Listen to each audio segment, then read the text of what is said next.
And we are live. What's up, guys? Welcome to the FreshandFit Podcast, man. We're here with the bros from Valuetainment, man. Yes, sir. Yo, we got a great show planned for y'all, man. Let's get into it. Let's go.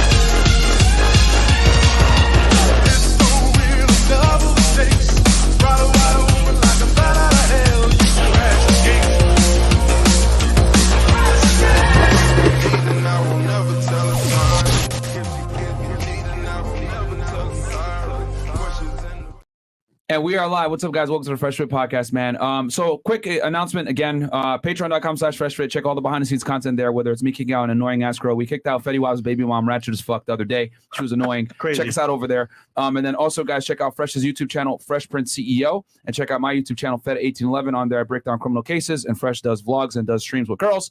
But fuck all that. We got two special guests in the house, man. Legends. Oh, man. I just don't want us to get kicked out. I think you guys are safe. You guys are safe.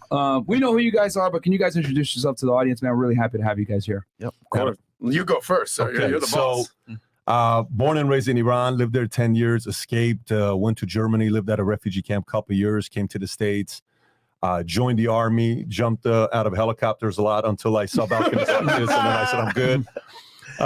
No, and then look, I wanted to be a bodybuilder. I wanted to be the next Middle Eastern Arnold. Came out to LA. I was going to marry a Kennedy. I was going to go, be a superstar in Hollywood, be a governor one day. And then I went to Morgan Stanley Dean Woodard, became a financial advisor day before 9/11. Literally, Oh, wow. 2 days ago is my 21-year anniversary of being in the financial industry. Wow. That's crazy. Exactly. I got started day before 9/11. And then September 23rd of 2009, started my own insurance company with 66 agents. We grew to 35,000 agents nationwide, 200 plus offices. And recently we sold the company 3 months ago, and then accidentally started a YouTube channel, turned into a media company, and Valuetainment is now doing what it's doing. Wow. What a story. That was one of the best clip notes. Man, holy crap! You summarized so many things. To tell people real quick about your military service, because you served in the military. I was at the 101st Airborne. I was Okay. at the 101st Airborne. I was a Hummer mechanic. It was probably the best experience I had at the age of 18. Bam. Wow. Yeah. Success. Yeah. Well, Adam, that's going to be. You should have went Yeah, first. exactly. Yeah, I mean, the only service I've done is bottle service at the clubs. So I've been trying to stay in my lane, right? Yeah. The joke is, Pat's more the value, Adam's more the attainment. I'm totally cool with that. Although sometimes I'll get some things right. Sometimes you'll tell some Every jokes. once in a while, trickle. Every once in a while you get. But Adam Sosnick, PBD, born and raised in Miami, former jack of all trades, Miami nightlife, stand-up comedian, tried to be a sports agent, just like typical dude trying to figure things out. Eventually, I had to grow up. I got into the finance game, made a name for myself in not life insurance, something called life settlements. Ended up actually meeting Pat in the gym, working out at a financial conference, 2012. So 10 years ago, we met in the gym, just doing that. And more than anything, I would just say that I'm a professional networker. I'm constantly just surrounding myself with people like PBD, guys like yourself who are making something for themselves. And no matter whether you went to school, Ivy League degree, or whether you're a dropout in high school, you could always have a good attitude and always learn how to network and bring value to other people. And I try to bring value to PBD and everything we do at Valuetainment. And we have a little idea of just trying to take over the world. So Isn't that funny? Meeting one person could change your life. Yeah, it really Incredible. can. And I want to say real quick, too, we did an awesome episode with Adam a couple months back on money. Save that money. If you guys remember that episode. Thank you, where we talk about, being financially literate, not being an idiot, being able to, invest that money, save that money, put it into assets that pay you back, and not being a broke boy. Yeah, and let me just say something about that. I don't think you're going to push back on this. If you want to learn how to be a millionaire, listen to what I'm saying. If you want to learn how to be a billionaire, listen to what Pat's saying. I think that's a fair credit, no? Soon. We got some work to do, but soon. So there's different levels to this game, right? So for the 80-90%, follow my advice. If you're the elite, you might want to listen to the CEO PBD. This is where the money's at, guys. Yeah, absolutely. Exactly. So, can you let us know what's going on new with Valuetainment? Obviously, me, myself, I was watching Valuetainment. I remember watching Valuetainment interviews when I was an agent, watching surveillance, right? Like interviews that you've done with some former mafia members and stuff. Yeah. It was always very intriguing to me coming from that line of work. And you guys have just expanded, the brand significantly to covering different types of things. You guys got different Valuetainment channels, Yeah. which is really cool. You run Valuetainment Money. You got PBD Podcast. You got the original Valuetainment channel. So what's new with you guys as far as Valuetainment's concerned? Look, right now we're in recruiting talent. We're bringing a lot of people on board. We're looking at folks who are doing it right. That more like two phases before where you are right now. Obviously, you guys are about to cross 1 million. You guys keep going at it the way you're doing. You guys are going to get to 10 million in no time. There's entertainment. The topic is people want to hear about it. There's controversy. You're extremely, extremely natural on camera yourself, and when you team up with a former pastor, it's a great fit. But for us, we see a big void in media, and I see what's going on where capitalists are getting a black eye. Today, it's confusing who the hero is. We're getting the hero who's the complainer, the one that cries too much, the one that whines too much, and people are seeing that as a hero, and they're saying, well, maybe if I cry a lot, if I bitch a lot, if I complain a lot, I'm going to be written about. I'm going to get a bunch of love, and we think that's a problem. That's not the right way to raise leaders. We want to make sure the people that are doing the job, that's having a hard time, that's overcoming the challenges, those guys need to be the heroes. So for the rest of our lives, we're going to be producing content where the entrepreneur, the creator, the disruptor, the innovator is the hero, whether that's through movies, documentaries, shows, all of that stuff. So we just bought a few buildings in Fort Lauderdale. We're looking right now at buying an 11-acre campus that we want to build for Valuetainment. You're talking about a whole studio building, where we can house 1,000 employees, building a full-on media company. But that's the direction we're going. And at the same time, we chose to come to Florida because if you live in LA, and if you've not been to LA lately, LA is not LA. We were at LA. We were having dinner with Kevin Connolly. We're at what's the restaurant we were at? Oh, you were at Catch. Yeah, Catch. And then we're right across from SLS. A treehouse, a homeless man built a treehouse where he lives in right across from SLS. Wow. I mean, you're talking about Beverly Hills, 90210, homelessness everywhere. New York going through the mess they're going through. And Florida at a time like this, people are sitting around saying this is not a bad place to be. So future looks bright. We're excited about it. We got a lot of strange pending projects right now that we can't wait to launch. Future, my prediction, the future is going to be Texas, Florida, Nevada. Yeah. So a lot of people are going to start migrating to those three states. A lot of tax-free states right there, bro. The tax-free states. And then, obviously Las Vegas is close proximity to LA. Everyone loves Florida. A lot of New Yorkers have already come down here and tripled the real estate prices damn near. Yeah. And then Texas, we already have seen that mass migration into Austin between people like Elon Musk and Joe Rogan. So, those are three great states to be. Do you think it'll get worse, or like we've already seen the worst? Meaning during COVID, we've already had 2 years plus since COVID. You kind of had to make some decisions in 2020, 2021. Yeah. So now, do you think it'll, in your opinion, you're a real estate guy? I think people are going to keep coming to Florida. Like until they institute state income taxes and the cost of living gets significantly, because we're still not that bad compared to other places. Like the New York rent actually went right back up. So I think people are going to still keep coming down here because pretty much what COVID showed was that I don't need to be in a cubicle at my office. I could work from home. So why am I going to work from home in cold ass New York and pay all these taxes times 3 or 4? Because you get a city tax, state tax, and a federal tax versus I can be in Florida and only get taxed one time on federal. And to be fair, prices are dropping right now. So not about home prices are dropping here too. So Florida. Well, one of the biggest things that we've done on the VT Money channel was we did a whole real estate episode. You've got very strong feelings of what's about to happen in the real estate market. What's your take on it? Is it a bubble? Is it going to pop? Well, it depends the market, right? Florida isn't growing just because, the real estate market. Florida is also growing because the climate is attracting job creators that don't want to be in places like Illinois, don't want to be in places like New York or DC, Baltimore. People are coming down. Fantastic point. So these are the creators. So Florida's not going to get hit. Texas is going to get hit maybe 10%, 15% max. You're going to get, and by the way, Florida's going to take a hit, but not a 20, 30, 40% type of a number. You're going to have some markets that's going to take a hit in California. You're going to have some markets that's going to take a hit give you a perfect example. Typically Greenwich, when you think about Greenwich, You think about Greenwich. Oh my hedge fund God. capital of the world, This is like Connecticut. $40 million homes and $30 million homes. And they looked at 10 years, over a 10-year period. Connecticut real estate has only gone up like shy of 10%. It's flat. I'll tell you this. 10 years. I have 7 properties in Connecticut, West Haven. Yeah, they didn't appreciate as much as my Florida ones. There you go. That's true. I can tell you that. It's true. And by the way, you're talking Connecticut is Connecticut, right? Like rich people live in certain places, but the wealthy of the wealthy live in Greenwich. So, 100%. Real estate for me right now, here's a couple things you got to look at. Look at inventory going up. Inventory is going up. The more it goes up, prices have to go down. Yep. Rates keep going up. It just cracked 6%. Okay. Yep. If they keep increasing the rates, this is not going to be good news for folks in the business. So loan officers right now went from making, if a guy who most loan officers make their money on refinancing, you got to place, hey, I got my $600,000 loan is at 4.8%. They'll call you. Myron, I can refi at 3.2%, save you $600 a month on your payment. Oh, I'm all in. Great. Yeah.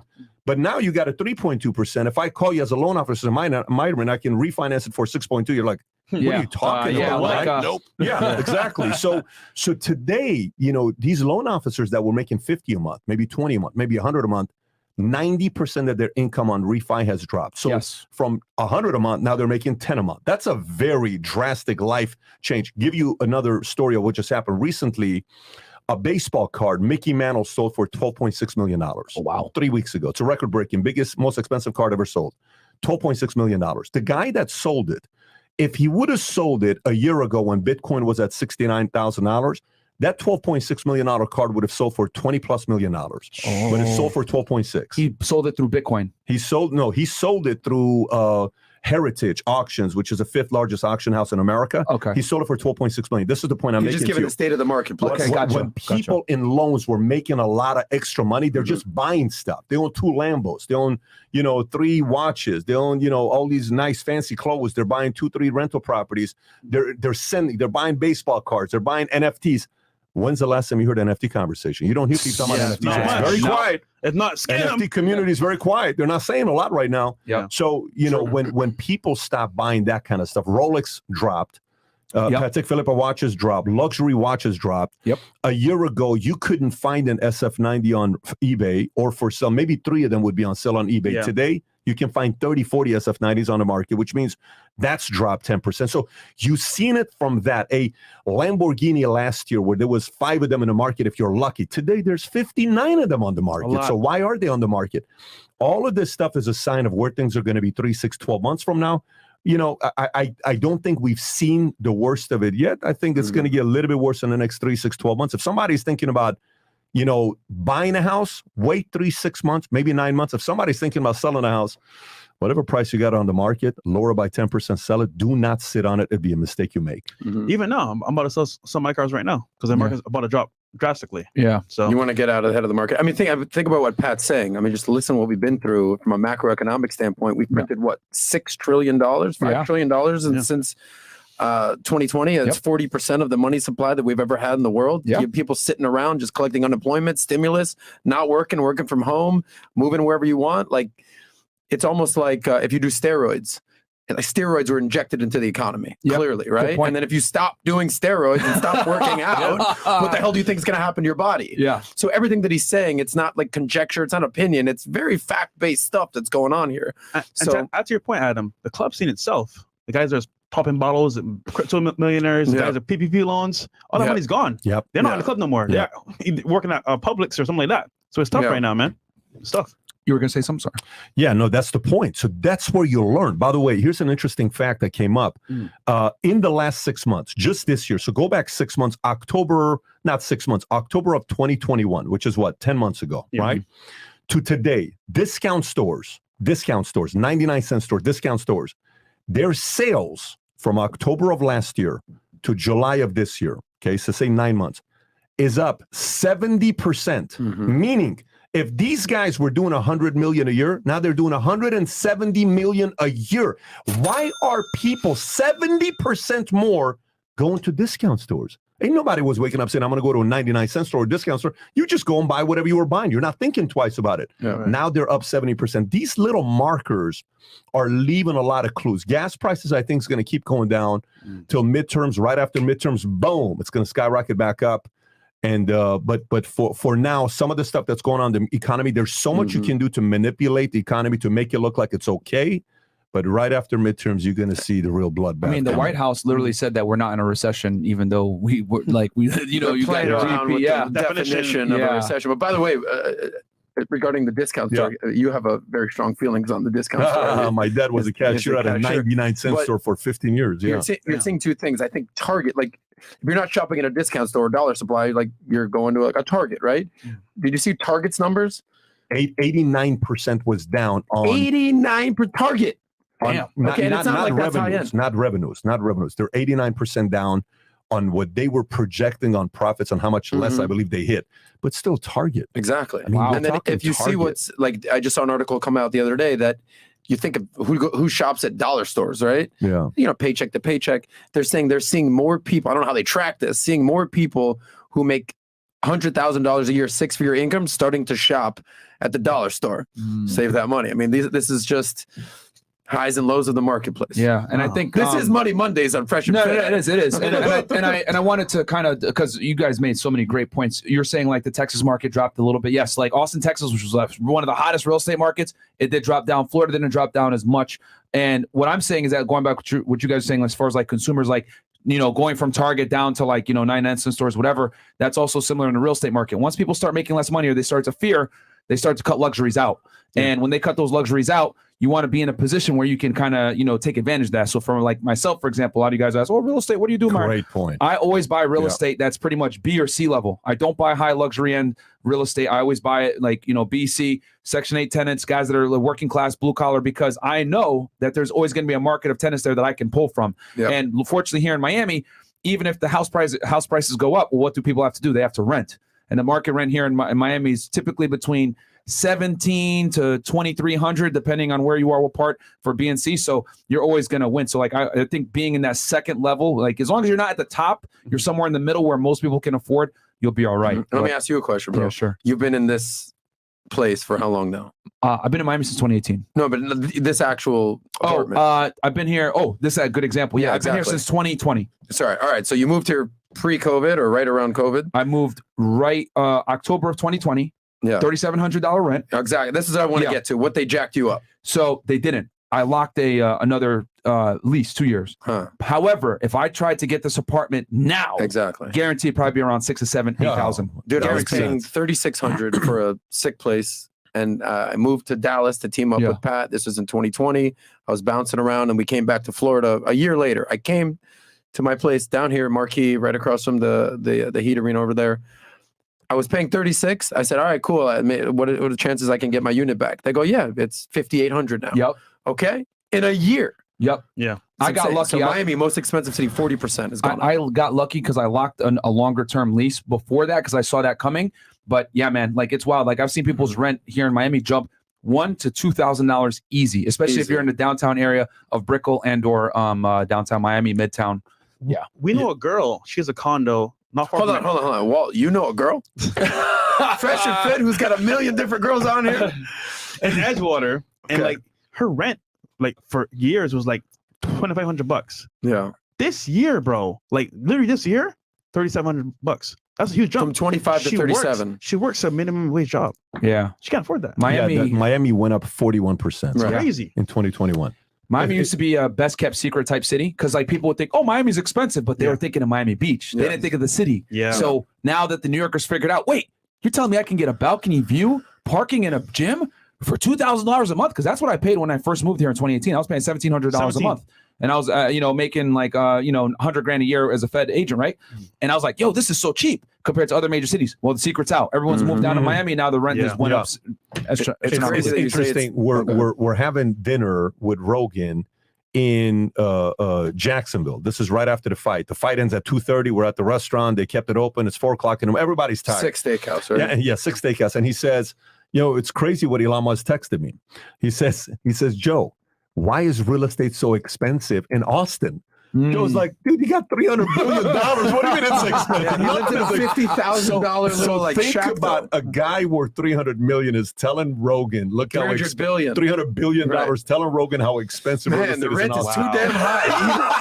If Elon Musk is complaining about the rent being high, we all got some problems out here. Wow. Well, by the way, you talked about Miami being the best kept secret, in the country. Yeah. My whole family's from Detroit. Shout out. What's my guy's name out here? From Detroit. It was just here. I don't know. Is he still here? Eric? No, Carlos. Anwar. No. Anwar's from Maryland. Okay. My other buddy that's from Detroit. Whatever. We're talking about Detroit. My dad's from Detroit. He moved down here in the 70s. So I was born early 80s here in Miami. I was the weird family member. I was the weird black sheep family member. It's like, we all live in Detroit. We all live in Chicago, Midwest. What the hell are you doing down in Miami in the 80s? Yeah. Right? All the stigma that was, I was like the weird guy. And then all of a sudden in the mid to late 90s, I started getting calls. Yo, what's up, man? We're coming down to Miami this week. Oh, really? Okay. I'm 16 years old, 18 years old, 20 years old. All of a sudden I started seeing Chris Pacello, Liquid, our friend. And then all of a sudden it kind of went on the map, and then boom. I mean, what has happened over the last 20 years is insane. It's exploded. But it was not the cool thing to do in the 80s and 90s, be in Miami. Yeah. But by the way, when you talk Detroit, think about it this way. The richest city in America was Detroit. Okay. In the 50s. It's the richest city Motor in City, the baby. world, just so you know that, Detroit, right? So everybody's thinking, oh my gosh, look at these homes they're building, all the rich people, the big houses, all this stuff, Ford, Motor Company, you got Chrysler, everybody's in this place. All of a sudden, who shows up? Politicians show up. The moment politicians showed up, they made Detroit what it is into today. Yeah. So whatever city you're living in, if you leave to another city or state like Florida, like Texas, like Nevada, like Tennessee right now, believe it or not, has got the lowest all-in taxes. It's the lowest. It's the 50th lowest taxes in America, which is great. That's the lowest taxes in America. Memphis, one of the best cities right now to invest. Memphis? I'm not If you don't get shot. One of the best ones for real estate. Yeah, I am not surprised. But the point is, just whatever you're doing, even in a place like Florida, people living in Florida, you can't get too arrogant thinking it's going to stay like this forever. You got to keep paying attention for sure to the policies and who's getting elected, because that's going to have an impact on you long term. Agreed. All right, I'll read these real quick, just so you guys know. From this point forward, we're only going to read 50 and up because we got 2 special guests in the house, and we want to make sure we get y'all as much sauce as possible. So I'm going to fly through these. Comment W, my 2 favorite channels, coddling. Thanks, Pat, for giving me. Colliding. Sorry, Pat, for giving me the chance to ask Joe Jurgensen and GSP questions. Shout out to my favorite Jew, Adam. Keep up the great work, fellas. Thank you. And then we got. Let's see here. We got. Adam, we need Natalia on the After Hours show with Myron and Fresh. She's more than shown. She is competent, capable female representation of your brand with her mindset. I think she would fare pretty well on the nighttime side of things. Okay. And then we got Yves Simonis. Patrick, you had an excellent conversation with Jason Fung a year ago. You learned a lot. Now you know better. Have you began intermittent fasting for your health and longevity needs? Yes or no? And if no, why? I knew this guy was going to bring it to. But I got to tell you, more than ever before. More than ever before because of that meeting. So yes, and not only that, my wife believes in it as well. So did my former CFO, Ian, who was always, Wednesdays was his day he would go through. So yes, more today than before, but I still eat my breakfast.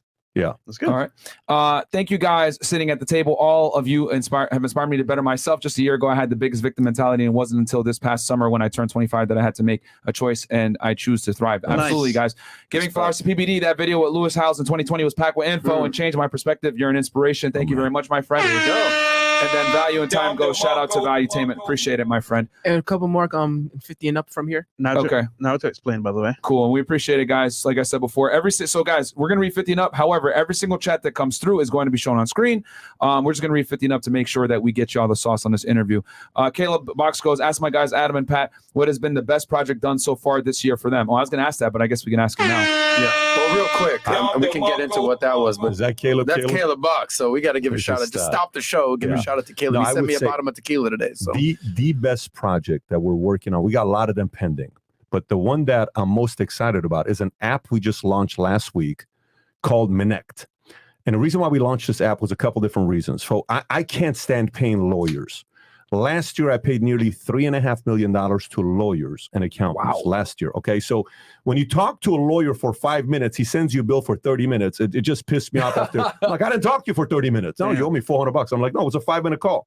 So I said, what if there was an app where you can talk to a lawyer, an influencer, an accountant, a doctor, an expert, and you pay by the minute? So that was one part about launching Minnect. You have a minute to connect, hence Minnect. I like that. Then the other part was, say somebody that's watching this right now wants to ask Tate a question. Okay.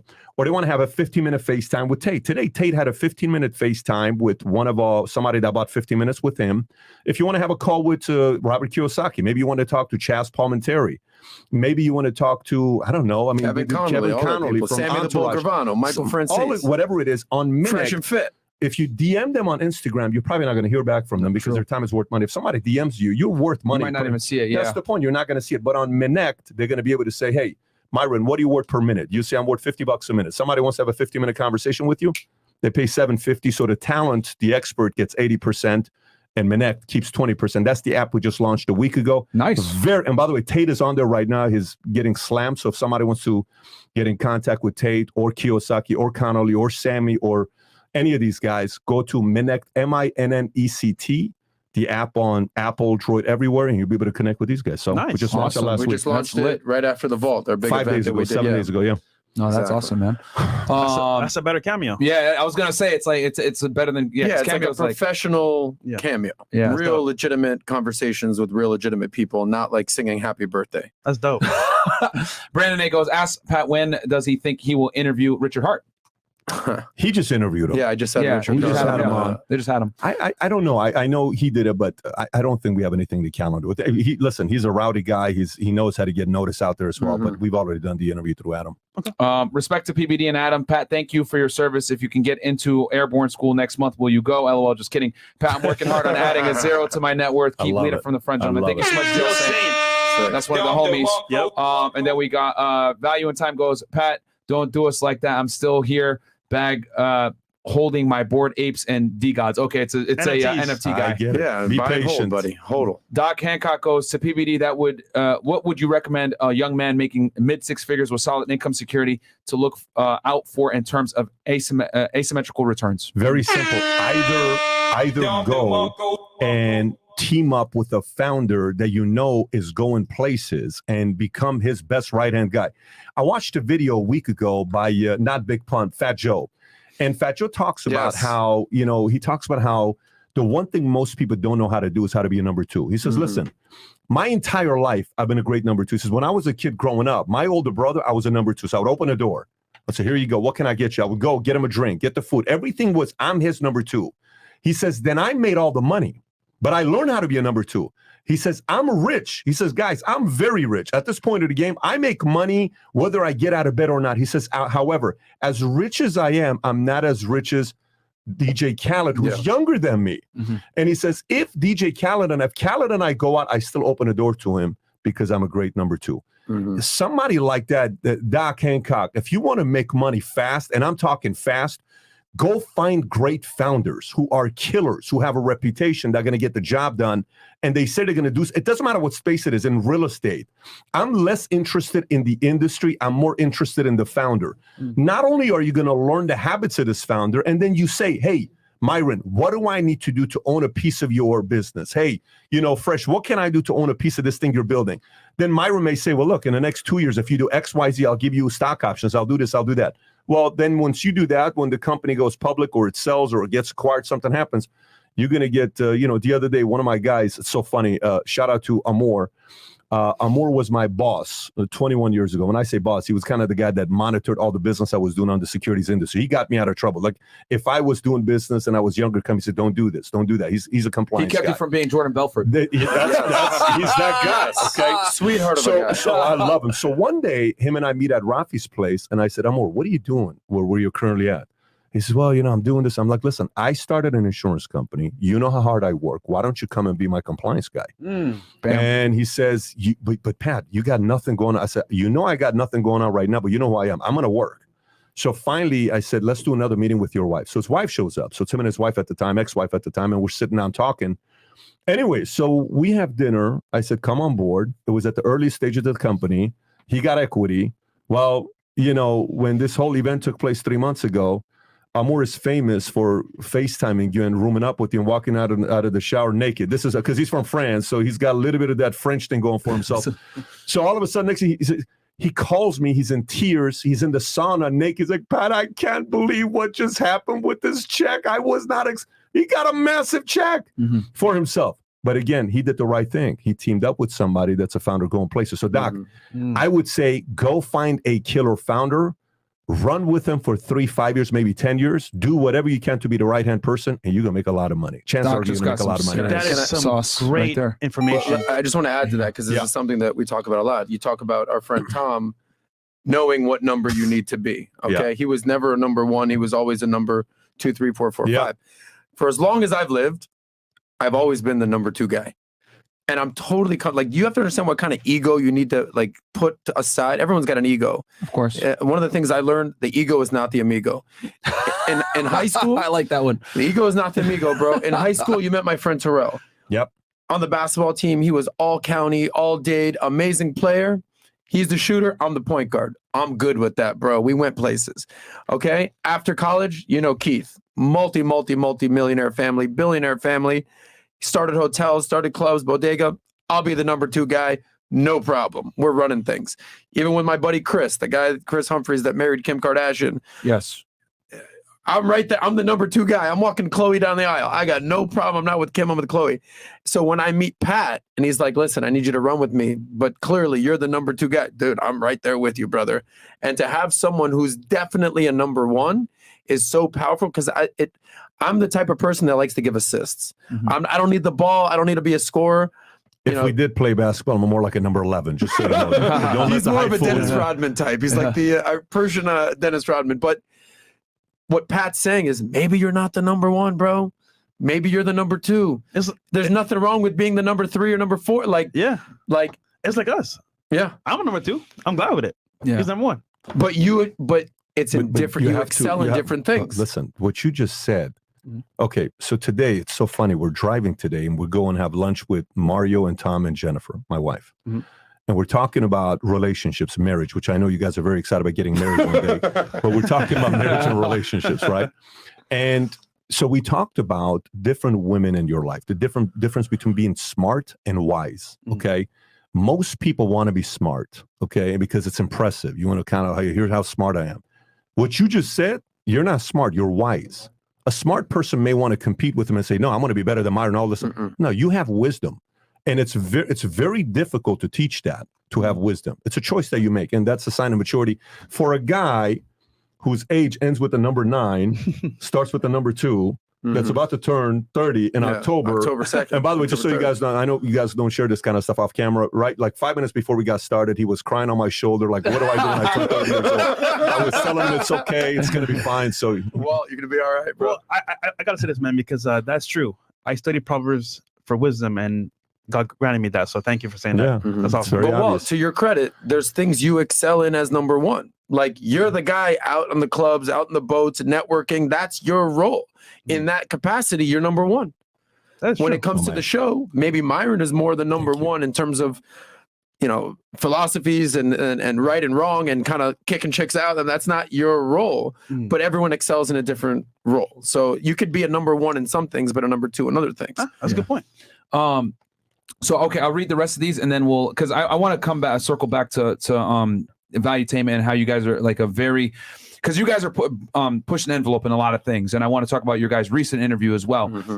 Real quick, Patrick, share to Myron exactly what exactly you have learned about intermittent fasting and how Myron should start supporting it. Simonis, bro, you got to chill with the intermittent fasting stuff, bro. Like, relax. Is that like the intermittent fasting guy? Yeah, like, bro, you got to relax, bro. I don't think that guy's going to relax. I think he might do it for a little while and then stop and then go do it again. But to some people, it's a religion. Yeah, it really what is. I can tell you is from the moment I even tried it once a month or even once every 2 weeks, I have lost 1.5 inches, 2 inches on my waist. So you're doing this legit? No. What he's saying, there is a lot of credibility in that. So yes, I'll give him a shot. But I got people around me that all they want to talk about is intermittent fasting 24/7. I'm not part of that camp. Once a month is me. All right. Okay. Yeah.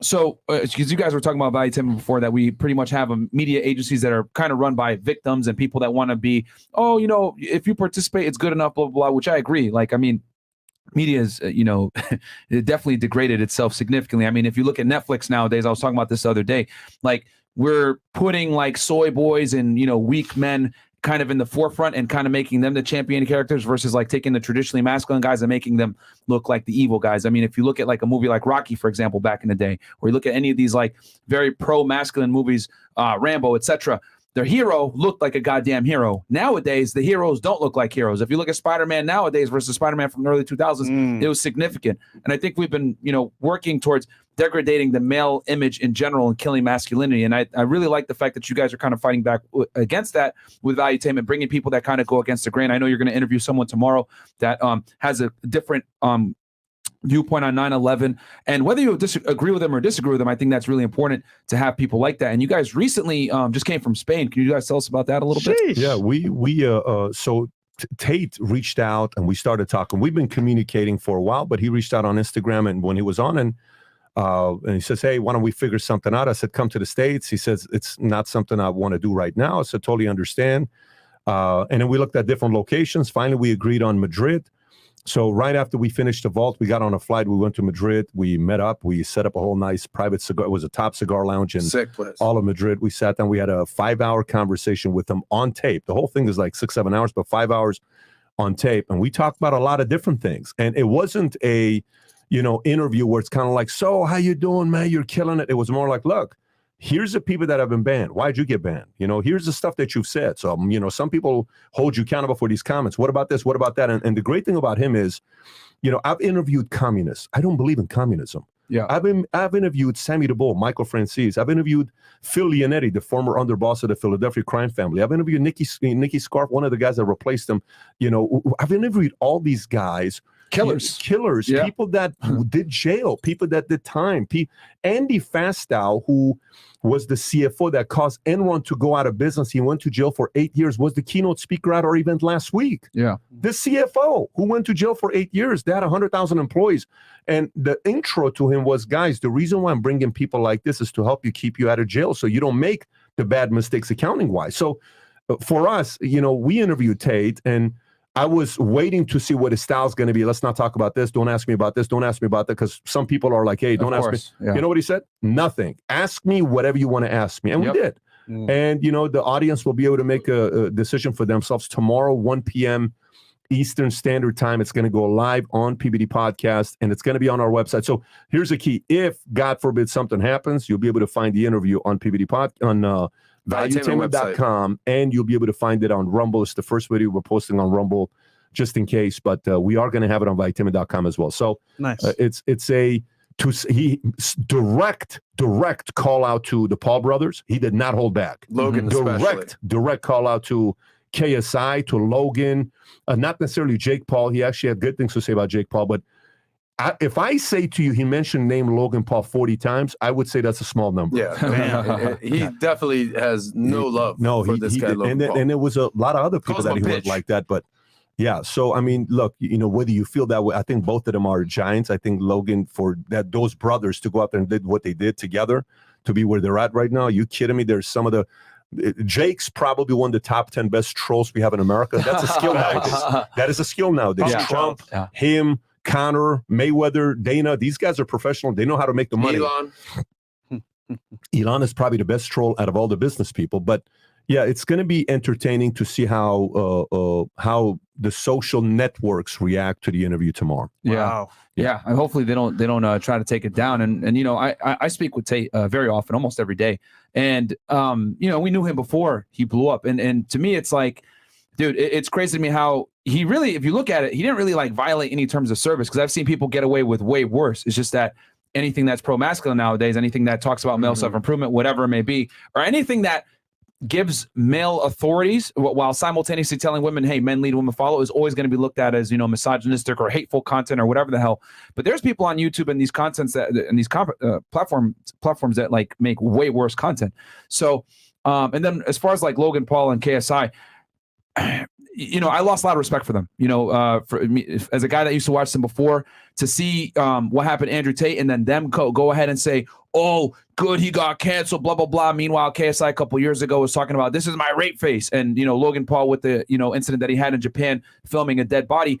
What they did is arguably worse. I've never seen Andrew talk anything about, committing acts of violence or rape towards women, but these guys are over here trying to virtue signal whatever to try to go ahead and put themselves in a certain light. And I look at it like, you guys are some of the worst hypocrites, and you guys don't necessarily stand on your own word. Your biggest thing is you just want to appeal to the masses now, because they're at a different point now, right? They're mainstream, etc. So I think he was right to call them out because these guys are frauds, quite frankly. Well, I'll tell you, I don't know about the fraud side on how they do business because I've heard from the business side they make money the right way. Here's what I will tell you. Yeah. About 7 years ago, not 10 years ago, one of my friends, good friends, we're in together, and one of the guys in our circle, these two guys can't stand each other. These are people that we went to school together early on when I was a kid in Glendale. But these two guys are friends, but they're very, very big competitors. So they can tolerate each other amongst people, but behind closed doors, this guy's talking shit about this guy, that guy's talking shit about that. And you tell both, listen, man, I'm friends with both of you guys. Yeah. Whatever you do, I don't need to hear from the other guy. I like you. I like him. Just leave it alone. The same way. So one day, the guy, one of them, is going through a really ugly divorce.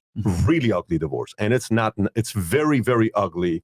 Nasty. Everyone's talking about it. This guy says, well, let me tell you, notice what he's going through? I tell you, this guy's a scumbag. He's this, he's that. I'm like, so listen, bro, you're married. If I can tell you anything, don't say that because you don't want it when it comes to you for people to judge you the way you're judging him. Just relax, okay? Don't say this. I'm just giving you this counsel. Do whatever you want to do. Anyways, this guy goes through his divorce. 2 years later, he gets the same exact ugly divorce. God. Wow. And then he says, how come people are not? I said, I'm sorry, what?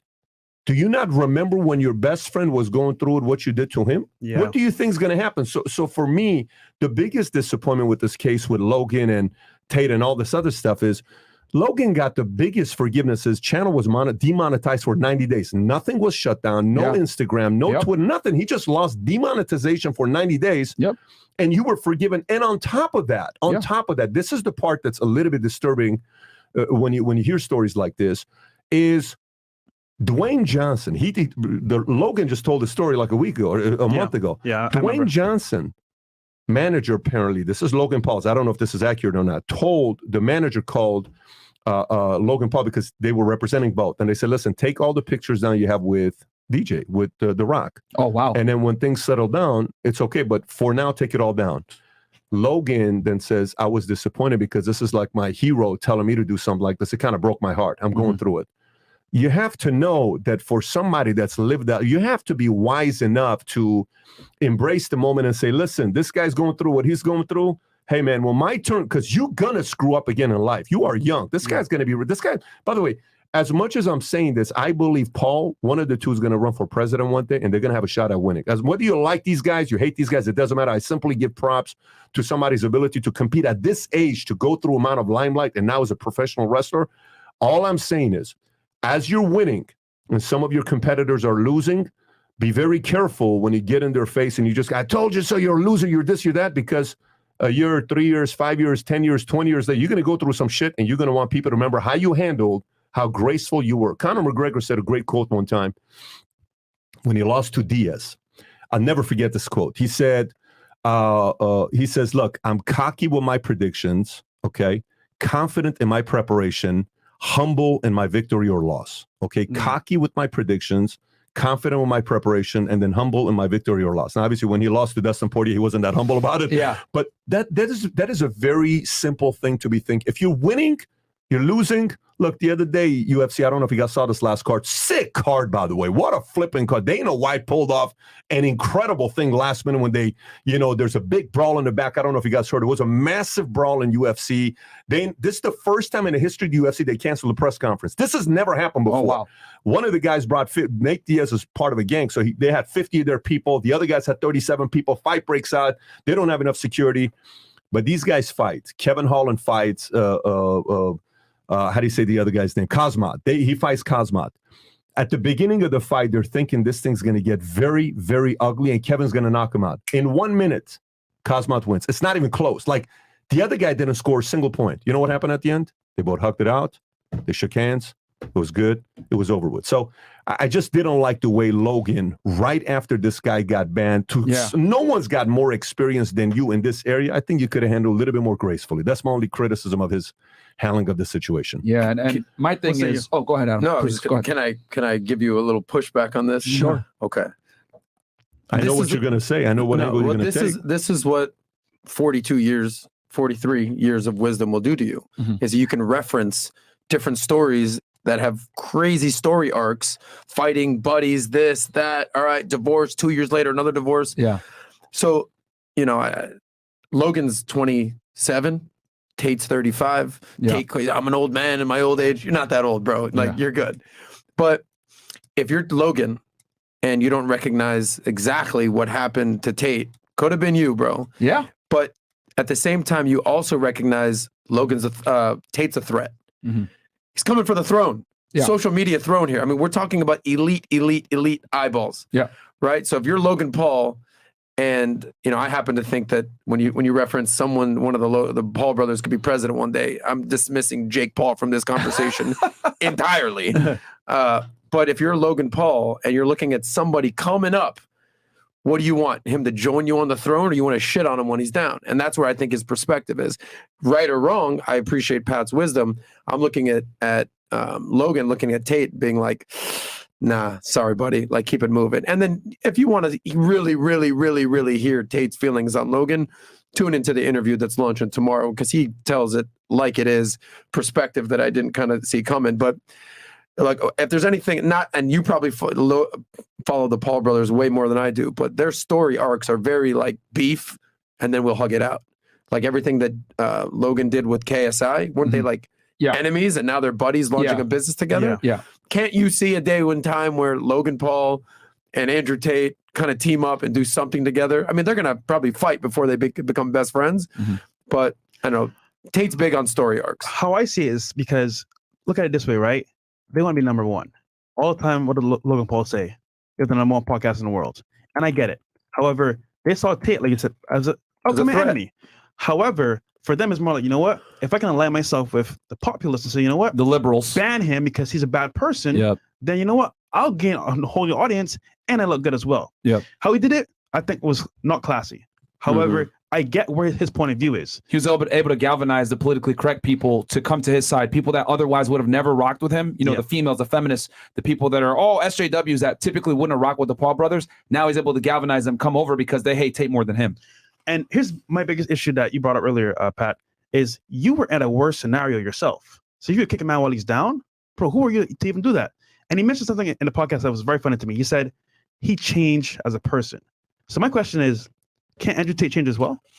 Yeah, I mean, the thing is the reason why I lost respect for them is because the thing is when you align yourself with the SJWs, right, and you're like, oh yeah, cancel them, blah blah blah. Mm-hmm. What you're basically an injustice for one is an injustice for all. What's to say that they're not going to cancel you? The only difference between Logan, honestly, and Tate is that Tate blew up at the wrong time. If Logan went through that controversy today with that video of showing that guy that passed away, he would have been canceled to another level because we're even more woke now. Nowadays, you get canceled for saying certain things. He shows a dead body. Yeah. You know what I mean? If a person that killed himself in Japan, he would have been way past canceled for him. So for him to not exercise that same level of compassion for another guy that's in the same space that did less than himself is ridiculous to me. And then KSI, same thing. He did way worse stuff. But again, it's to galvanize a certain demographic of people that typically weren't liking them. And it's marketing. And then the other thing too with Jake is that with Jake, he did the same exact thing, galvanizing, the populace as well. But damn, I lost my train of thought with Jake. It'll come back to me. But go ahead. You were going to say something? Jake understands on some level that there is responsibility as a creator, and you don't always have the right away. Because remember, social media has its own companies. It's like, for example, like there's leaders at the top, and their terms of service are terms of service. It's very big, but if you violate it, you're out. I remember what I was going to say now. Good. With Jake Paul, he got accused of graping a woman. Yeah. Right? For YouTube, grape. We made a video defending him. Like, even though we might not necessarily agree, my thing is an injustice for one is an injustice for all. These women are out here making a bunch of false allegations. We know this thanks to the Amber Heard trial, right? We were able to see that, hey, if Johnny Depp had not turned those goddamn recorders on, we would probably be singing a much different tune. Because I remember them dragging him back in 2016 when these allegations first came out. And then thank God, a couple months ago, we were able to see that, yes, women are able to lie too and believe all women is a fucking lie. So my thing is that even if you disagree with someone, I'm not the biggest Jake Paul fan, but I'm not going to sit there and let a man be accused falsely because it was very clear that woman was lying. Yeah. So for them to not exercise that same compassion for someone else, when they're typically can get canceled as well in this crazy SJW culture we're in, to virtue signal, it's an L. And his fans saw that too. If you look at the comments, they're like, yo, you sold out, blah, blah, blah, etc. So, and last part about Jake, I think he understands what it means to be hated because he's a troll himself. Yeah. And to be fair with you, Andrew's a troll too as well. Andrew's a big troll, but people take him too serious because influence. Yeah. I'll say this to say, Jake, on some level, understands that and say, you know what? I can relate, and he kind of like backed off. So I get it. So shout out to Jake, man. The SJWs always eat themselves. It's just a matter of time until the Logan does something and they're going to cancel him. And then, you know what's funny too? What my last point on this? Yeah. If the roles were reversed and they canceled Logan, I promise you, Andrew would have said canceling him was stupid. You guys should have never canceled him. If it was reversed and Logan got canceled for some shit, Andrew Tate would have 1,000% said canceling anybody is unacceptable and the platform should give it back. Meanwhile, you switch it around. What does he do? Yeah, he should have stayed canceled, blah, blah. KSI, same bullshit. If either of them got canceled for the stupid shit that they did today, Tate would take their back. I know he would. As a creator, we are in someone else's house. We don't own YouTube. We don't own Facebook. We don't own Twitter. Yeah. We could be banned any single day because guess what? The terms are so vague. It could say, for example, we said it's hate speech. Facts. It could be anything. So we're all in the same boat at this point. I think at the end of the day, and this is why I think you respect what Jake Paul had to say, is whether you like somebody, don't like somebody, hate somebody, at the end of the day, freedom of speech is a beautiful thing in this country. Yeah. And that, I'm not a fan of Trump, and anyone who's ever seen PBD podcast knows that I'm not a fan of Trump. But when he got banned, I said, I don't agree with this. Bam. I said, I don't agree with this. The fact that these virtual governments, as we call them, can just come out and say, yeah, Trump, you're done. Now, if you want to put a disclaimer, flag, whatever, I get that.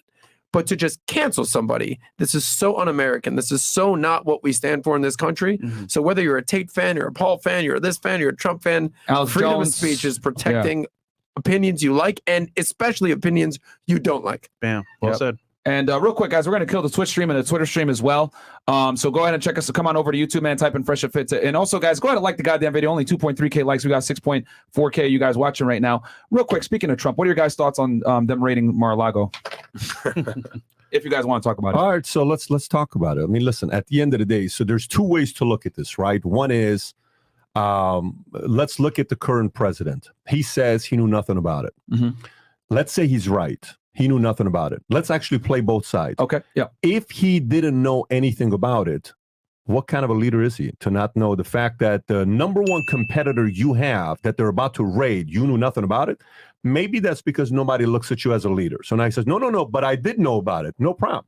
If you did know about it, this is something you're doing to go after the guy that's your number one competitor. You're showing weakness because they know that's not what it is. He's guilty. He's this, he's that. That's what they're trying to do. Maybe that's right? But they said the same thing about Russia. They said the same thing about so many different things. At this point, to be honest with you, it's not the right that's complaining the most.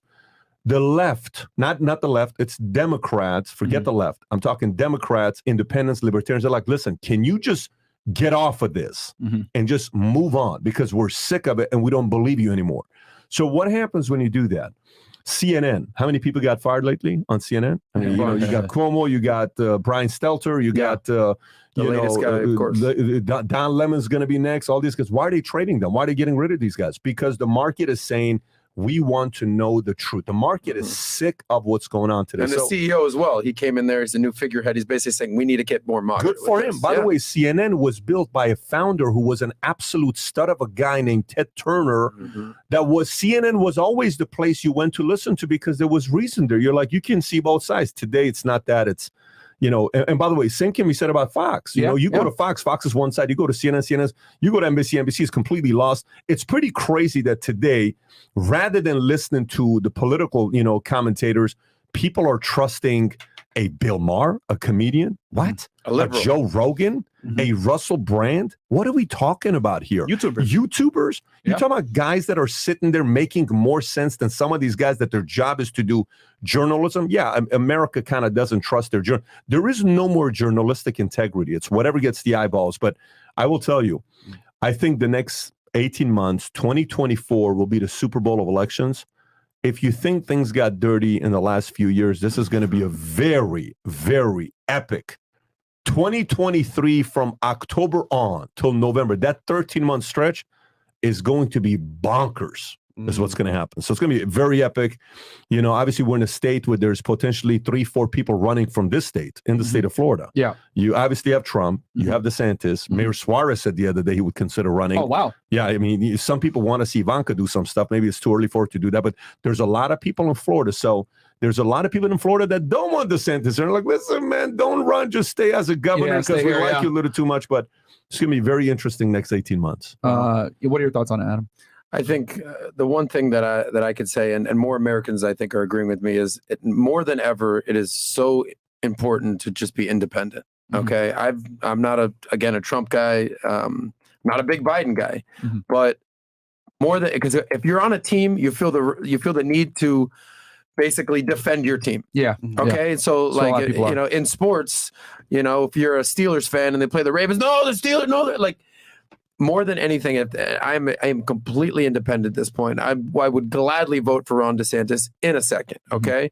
And I think more Americans are becoming, we talk about the most important people in America are the 12% that run the elections. Like there's going to be 40%, 45% that vote Democrat, 45% that vote Republican, and it's a 10, 12% in the middle, basically control the country, the Rust Belt, everything in Michigan, Wisconsin, Iowa, Ohio, all that, every single time. Florida, Florida's a little more red now, as we've seen, but not just being blinded by your team and just looking at the facts. I don't know what's going to happen in Mar-a-Lago, but I could tell you for sure, I felt victim. Part of you talking about, can you grow and can you change? We talked about Tate.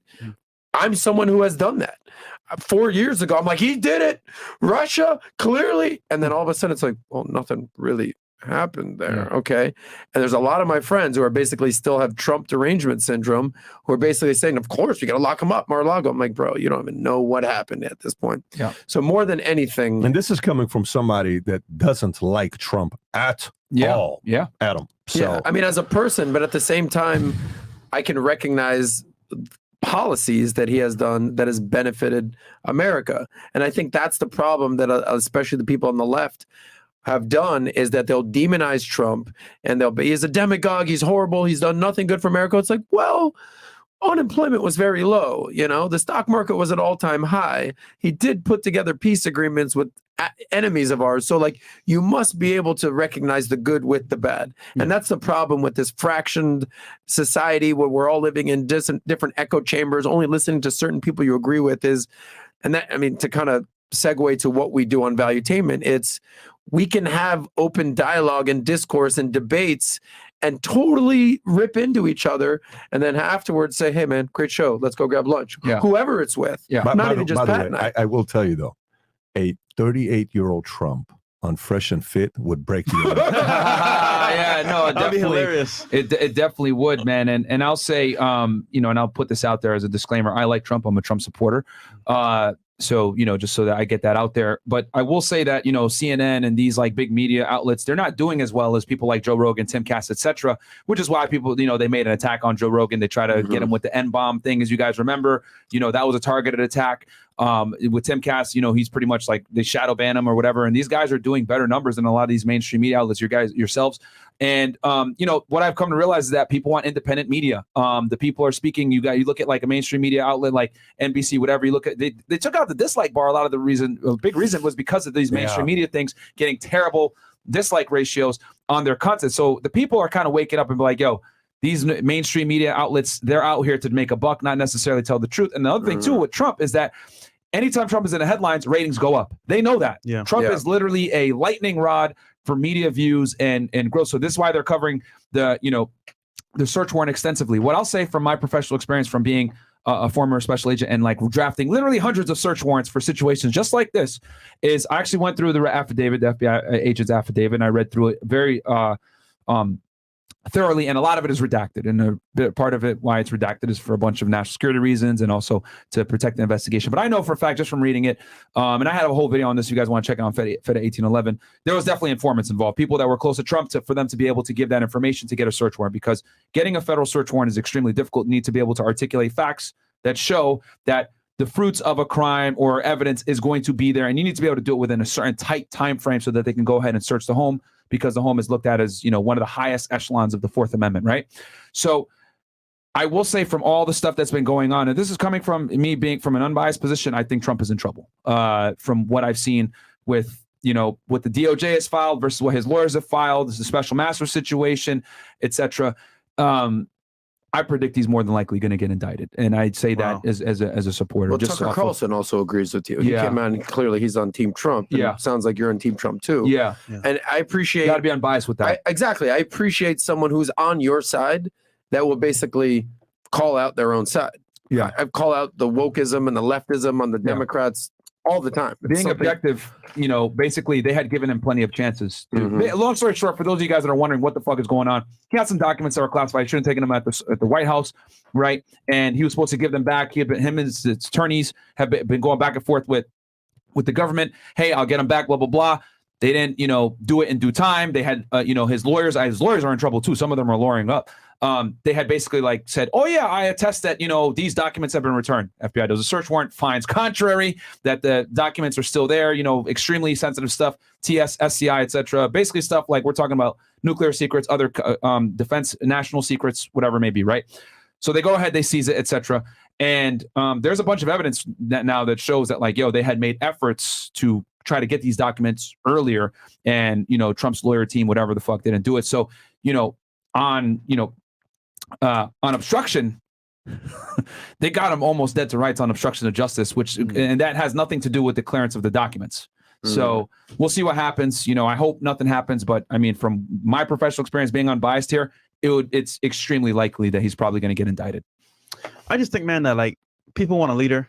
They're tired of hearing the news, what's in the news right now. And for example, Trump is a leader.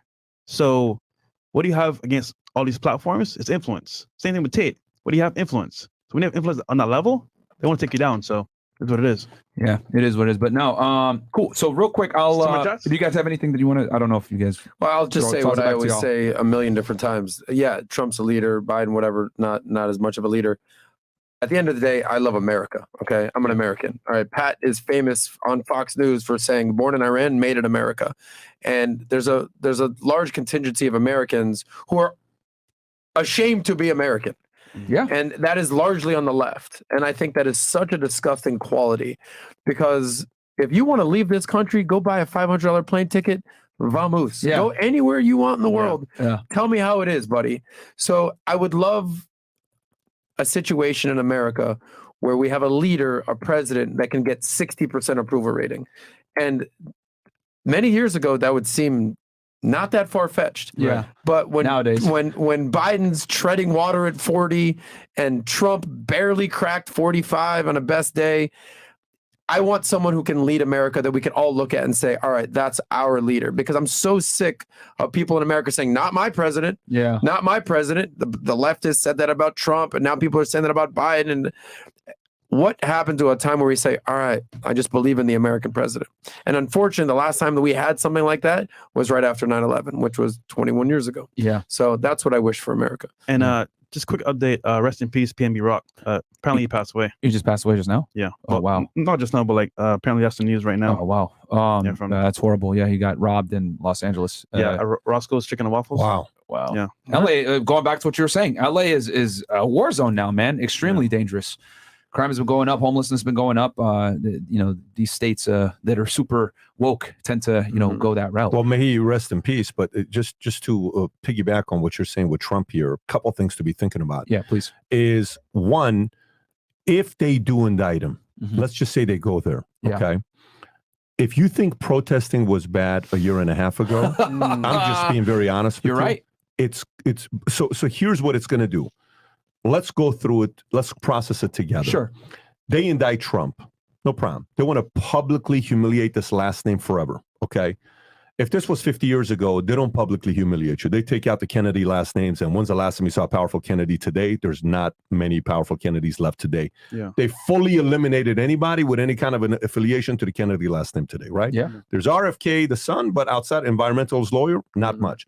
Today, they can't do what they did in the 60s. It's a different The power game of the today. gun, you're saying. They can't do that today, but there's a different way. Character assassination. Exactly. They can bring Karen McDougal. They can do Stormy Daniels, and they can, Russia. Oh, he's linked to this. Oh, he's this. Okay, no problem. So let's say they go through with the process, and we see Trump going like this. Go to that. Okay, let's go to that visually. Yeah. 100% DeSantis is the president for the next 8 years. 100%. So, so if they do that with the intention of, this is going to help us win, it's going to get everybody that's part of Trump's base to back up DeSantis. It's a lock. It's a lock. So If they do want a DeSantis president, then this is the direction they got to go. No problem. But I don't think they're smart enough because they're thinking they're going to go this route and they're going to beat DeSantis. You're not going to beat DeSantis. Everybody from his camp is going to be so loyal to DeSantis. They're going to raise, it's going to be record-breaking money raised ever, period. So now, say they don't indict him, okay? Say they don't indict him. Here's what's going to happen. The smarter move for Democrats is not to indict him. Why? The worst thing that's going to happen to Republicans is the following thing here. This is just purely my analysis. I may be wrong, but this is the worst thing that can happen to Republicans. A stage with DeSantis and Trump fighting each other. That's the best day for Democrats. Democrats don't understand that if DeSantis and Trump are on stage together talking trash to each other because they're both super competitive, neither one of them is going to let the other one talk smack to the other one. That's when Democrats win because they're going to expose each other. So some Republican strategists behind closed doors, maybe if you're that much of an idiot, go indict him. Watch what happens. DeSantis will win the way Reagan won 49 states to nothing. DeSantis will win potentially 50 to nothing if they indict Trump. It'll be the biggest embarrassing loss in the history of mankind. If you think Tom Brady made a comeback on freaking Atlanta Falcons, 28-3, they came back and won. All the freaking Atlanta Falcons fans were going and seeing a therapist 5 minutes later. Yeah. How the hell did this take place? It'll be 10 times worse than that. Yeah. And then, by the way, just to add to that, a great analysis right there. Throw on a Mike Pence on the stage as well. How ugly could that get? But again, just being an American, there's a lot of people on the left that aren't going to like what I'm going to say. I don't want to see Trump in handcuffs. I don't want to see a former president of the United States walk away in handcuffs. That is not a good look for our country. Yeah, at some point, you have to just put our country first. No matter how you feel about Trump, love him or hate him, you do not want to see a president of the United States in handcuffs. What would the rest of the world, our enemies out there, China, Iran, Russia, North Korea, say, told you so? Look at America. They're all corrupt. Even the president goes to jail. Not a good look for us. There's a saying that goes, you don't fight a strong nation from the front. You fight it from the inside. Oh, what's happening in America? We're being attacked from the inside. We don't even know it. And before you know it, do you guys believe in NWO or no? The New World Order? Yeah. Do you? Sure. Okay. I just think that like Americans are asleep and what's happening is we're being attacked from the inside out. So, yeah, I mean, that was a really good analysis there. I didn't even think about that. That's 4D chess right there. As far as if they indict Trump, that will actually galvanize the right. Well, you got to understand who you're talking with. This is the author of a Wall Street Journal best-selling book. Your next 5 moves. He's always thinking 5 steps ahead. But by the way, I'm telling you, like the Art of War, Sun Tzu said what? If the enemy's about to fall, leave them alone. Democrats should let Republicans beat each other, but they won't do that. No, they won't. They won't do that. Which, by the way, great. No problem. Go at it.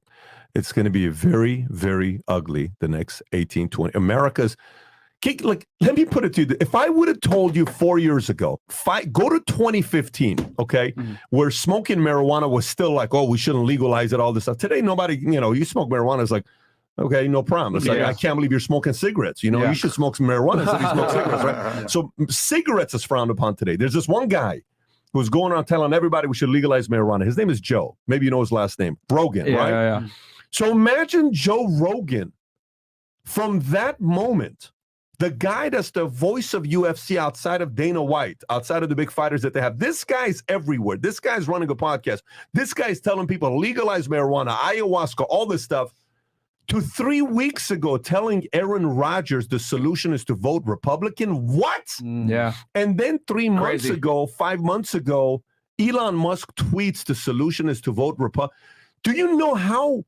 Those are like 2 guys you should not lose. Right. You cannot lose Joe Rogan. He's the #1 podcast. You cannot lose Elon Musk because the richest man. You can't lose those 2 guys. You just lost them. Do you know the amount of influence those 2 guys have? So today, this is, again, the fault of the left. They did this to themselves. So the right move right now is step out of the way, stop with January 6th, step out of the way with this whole Mar-a-Lago stuff. The only chance Democrats have right now is to allow Republicans who are the one thing about Democrats, they unify. Behind closed doors, they'll say, hey, they do. Elizabeth Warren, you got to step out. Hey, Pete Buttigieg, come out and hey, guys, Bernie, let's go. We got to be Biden. You're not the guy. But no, Republicans are so competitive, they can't help themselves. Pence will compete, Trump will compete, Nikki Haley will Trump, DeSantis they're going to compete. But Democrats are making it easy, the direction they're taking right now. So this is why I said to myself, and when we were talking, I said, who's the number one strategist right now for the Republican Party? Who's the number one strategist for the Democrat? Who the hell is the strategist behind closed doors sitting there saying, guys, this is not the right move. Here's how to do it. This is what I don't think a lot of that's taking. I think neither side is united. I think Democrats are just a little bit more united than the Republican side. For sure, I agree. But they're not making the right moves. Just my opinion. That's a good bet. I think for sure it's going to go to grand jury, whether they get a true bill of indictment or not. But it's definitely going to go to a federal grand jury, probably in Washington D.C. And yeah, we'll see what happens, man. Or the Southern District of Florida. I doubt it. They'll probably do it out of because I know it's the FBI field office out of DC that's conducting the investigation. So we'll see what happens, man. It's crazy stuff. Let's put our bets up. Yeah. Speaking of bets, Yeah. Oh, today's go sponsor, Go ahead. MyBookie. Yeah, go ahead. Okay. So, guys, winning season has officially returned. With NFL preseason live, there are plenty of opportunities to win at MyBookie. Whether you're a seasoned bettor or first timer, MyBookie gets you most of your money for a double deposit bonus up to $1,000. All you got to do is sign up, use promo code FreshandFit on your first deposit, and you instantly double your money with MyBookie. It's simple. It's a $50 deposit plus $500 into your account, and you can use your funds to bet on as many individual games, contests, or props as you want. Bet on team win totals, predict the Super Bowl winner, or use the MyBookie prop builder to give yourself the edge. You need to secure that bag. Bet anything, anytime, anywhere with MyBookie. Promo code FreshandFit in the link. Shout out to y'all, man. There you go. Shout out. Who you like in the Super Bowl? I know the season just started, but I mean, come on. Honestly, I'm not a football fan. It's not what MyBookie wants to hear. I know, but I will say, But when you do bet, tell me where you bet. whoever's gonna win. No, but like what site? Oh, MyBookie. Shout out to you, man. Did you watch first week I in the watched NFL? a couple. So, Brady 19-3. It's interesting. The Cowboys' bad mess. Dak is done for 6 months or 6 weeks. Nah, not a good look. And then Joe Burrow was, 2 touchdowns, 4 interceptions. What an ugly game at the end. Field goal, extra point. Very, very ugly game. But it is what it is. But my Miami Dolphins. Tom Brady, 45 Yes, years sir. old, getting hit playing football. Yeah. This guy. While he's going through personal issues, while he's doing all this stuff, running companies, investments, all this stuff, Yeah. and he still shows up and they win the game. The level of mental toughness by this guy, Tom Brady, on a whole different level. Are you following what's going on with Tom Brady, by the way? With his girl, with Giselle. Yeah, we're aware of what's going on in that one. She's gonna have a rough time. Think I'd say so? that. Yeah, dude. I mean, he's Tom fucking Brady, man. He's been, destroying everybody since the early 2000s. I remember in middle school, Tom Brady was the man. So it's like she'll never be able to find a replacement. Like these girls. I mean, I don't know if we'll get into intersexual dynamics, but these women are delusional. Like for her to think, oh yeah, I'm just gonna leave Tom Brady and I'll be able to find a guy. You're stupid. I just don't understand. Like, women have sometimes like the best options possible, and they still find a way to make it seem like a terrible decision. I'm like, stupid. It's whatever, bro.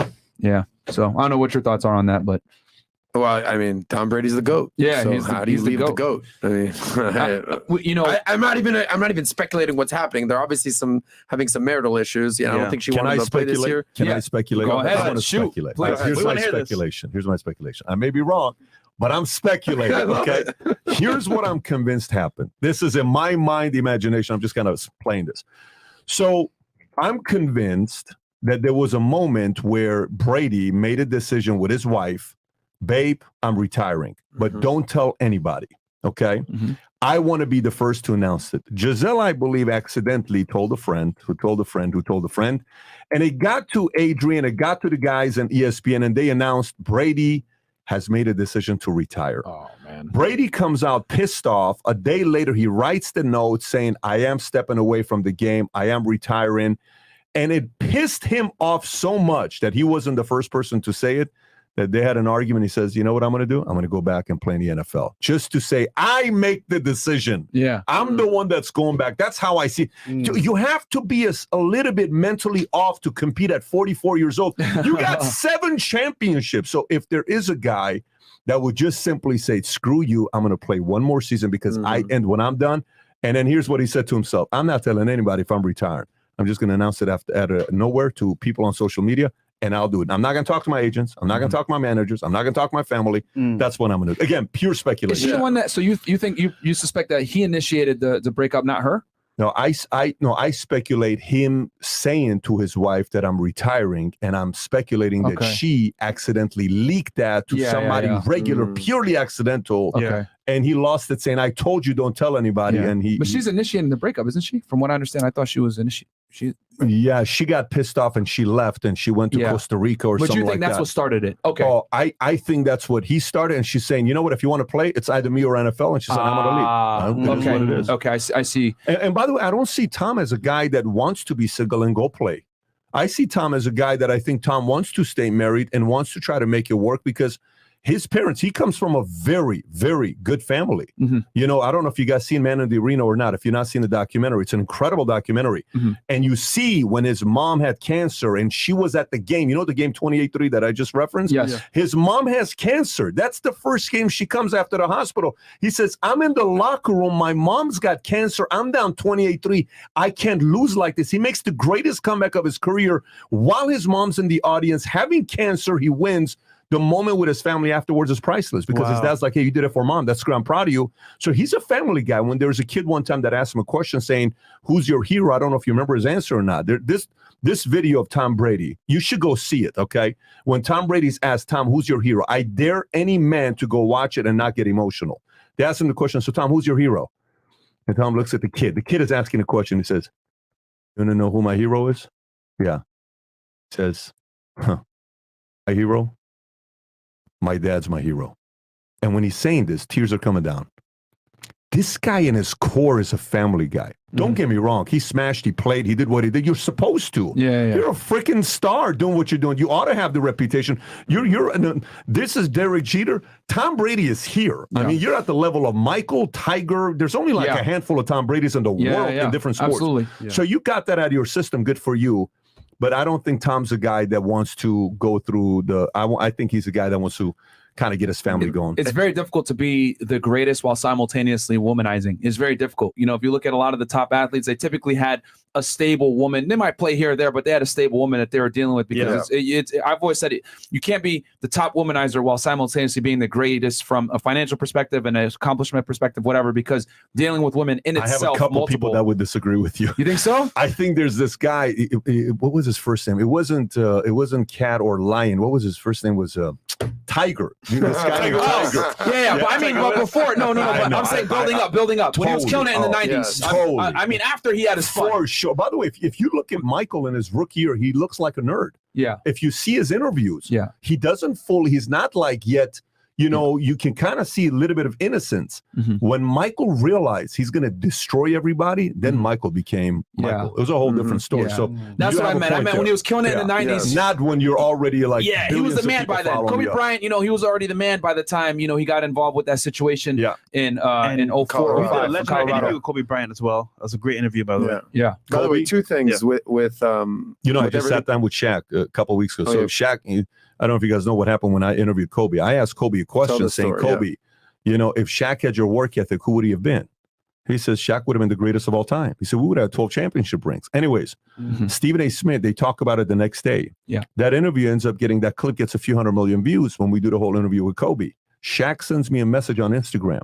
And Shaq says, that's the dumbest question I've ever heard. Stupid question. Why don't you go back and do your small ass company? I hate it when people ask stupid ass questions like yourself. He blocks me. He was mad. I'm like, what? Pissed. Why is Shaq blocking me? I'm like, dude, I loved you when he came to the Lakers. You're my first big rookie card I ever pulled, Stadium Club. Yeah. Anyways, fast forward 3 years later, Shaq finally agreed. He came to MGM Grand. We did the interview. This is 3 weeks ago. This is at MGM Grand Arena on the main stage right after we had Nelly put on a concert. And I asked Shaq the question. I said, Shaq, so listen, you know, that question kind of pissed you off. I got to ask you this question. Who would you have been if you had Kobe's work ethic? Because I would have been Shaq. He says, Kobe's work ethic was alien-like. He says, this guy was just nonstop. He was so obsessed to be the greatest of all time. He said, that was not my obsession. My obsession was to be the most dominant player of all time. It's a complete different perspective. But the guy was playful, joking with everybody. By the way, fun fact about Shaq. So he's just talking. My son is sitting on my lap because him and Shaq really hit it off. So he tells Dylan to come on stage. He's sitting here. And he says, Dylan, we going to the club afterwards. We're going to be popping bottles and we're doing this. And Dylan's 8 years old. So he's like, Dad, I want to go to the club with you. I said, dude, you're not going to the club with Shaq. This is a different club. But Shaq says, He jokes about Tinder. I said, wait, were you on Tinder? He says, yeah, I was on Tinder. I said, you were not on. He says, I'm telling you, I was on Tinder. I said, you're on Tinder. He says, Pat, I was on Tinder for 2 days. He says, I dressed up. I put on a suit. I shaved. I did everything. I went on Tinder. I'm swiping right, messaging girls saying, hey, meet me at the gas. He said, you're not Shaq. I don't believe that. He says, 2 days later, nobody believed me. I just got off Tinder. Can you imagine? Shaq was on Tinder and nobody believed him. Wow. I told y'all, bro. You can't even get a match with Shaq. Tell him what he told Dylan, though. He said, we're going to the club, and we might even go to the gentleman's club. Keep in mind, Dylan is an 8-year-old stud. Yeah. Is he 8? He's 8, yeah. Stud of a kid, 8 years old. I mean, I'm not even like being biased. What a kid. Because, we'll go to the gentleman's club. And Dylan goes, Daddy, what's the gentleman's club? He's like, it's a library for men. We just No, I said it's library for men, except it's missing the book cover is what it's missing. But it was legendary. But to come full circle, the Shaq interview, Kobe interview, everything that happened with that, it's known as Kobe's last great interview. This was in 2019. Yeah. A couple months I saw that interview. A couple months before he passed.